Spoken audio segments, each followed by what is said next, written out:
Hello, welcome to the Met Office 10-day trend. Meteorological spring begins on the 1st of March, next week. And with light winds and plenty of sunny skies around during Wednesday and Thursday, well, it will almost feel like spring is in the air. But by this time next week, well, spring will feel very far away. It's about to turn particularly cold, unusually cold for the UK. Cold enough up and down the country for snow possible, but snow amounts will be highly variable, as is often the case in this country. And of course, it's too early to put too many details on the forecast for snow itself. High pressure on Wednesday night across the country mean that most places will be dry, and with clear skies, temperatures will fall to around 0 or just below. A frosty start to Thursday, but a bright start. For many, it's a sunny day, and with light winds, actually, it's not going to feel too chilly, but temperatures are starting to come down. 5 degrees across many parts of Britain, 7 degrees in the northwest, where a bit more of a southwesterly breeze, strengthening through the day, and rain clouds from the Atlantic will introduce milder air. But that doesn't make much further progress southeastwards because it's blocked by this huge area of high pressure that's developing over Scandinavia and Siberia, and that will be the dominating influence in our weather as we go through the next 10 days and beyond. Now, that high pressure edging towards Scandinavia will increasingly give us a brisk east-southeasterly wind. So the key difference on Friday compared to Thursday will be more of a breeze from the east, and that coming off a cold continent will mean that it's going to feel pretty chilly out there.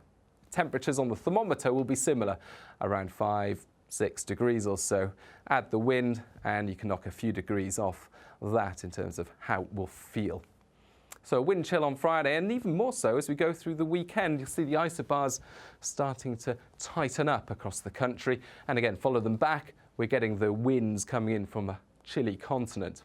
High pressure, though, dominating the weather at the moment and keeping the usual Atlantic wind and rain well to the west of us. And that means that for most of us, actually, it's a fine weekend with plenty of sunny skies. However, you will notice that cold wind. So thermometers, again, will read through 3 degrees or so fairly widely, but it's going to feel significantly colder than that with the wind chill.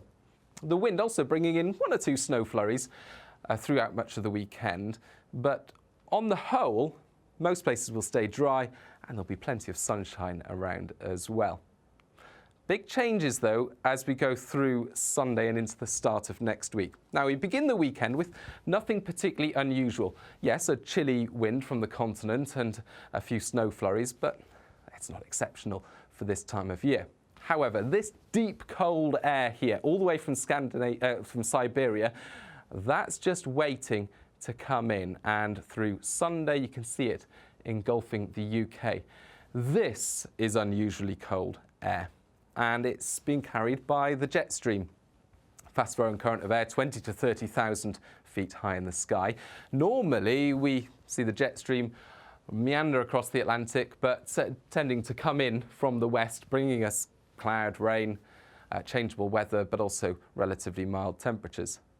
Now, into the start of next week, the jet stream takes this very unusual direction, this path coming in from the northeast, bringing us bitterly cold temperatures. And this is something that I mentioned back 2 weeks ago in the 10-day trend as a consequence of developments high above the North Pole that have basically slowed down the jet stream above us and caused it to take an unusual path.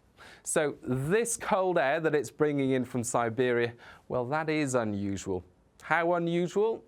Well, it's likely to be the coldest air that we see widely across the UK for some years. You probably have to go back to March 2013 to see air that's as cold as next week's air. By night, temperatures fairly widely will drop many degrees below freezing. And by day, well, we'll just about nudge above freezing, but only just. And for some places, we'll keep a frost on the ground throughout the day, despite the sun becoming increasingly strong at this time of year.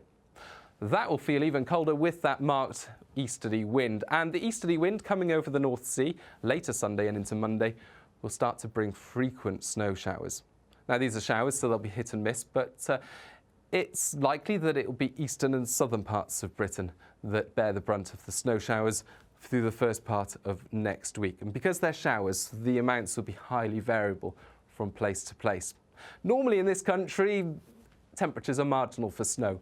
Not next week. Next week, it's possible that we could see snow, or air that's cold enough for snow, all the way from the Scilly Isles up towards Shetland. But like I say, the amounts will be highly variable, and we need that extra ingredient, that is moisture. Initially it comes from the North Sea, but throughout next week, well, we could see snow coming at us from almost any direction. There is the risk of significant snowfall causing disruption, but it's too early to say when and where. That's why it's important to stay up to date with forecasts from the Met Office website, via our app, and following us on social media. It's going to turn very cold, unusually cold.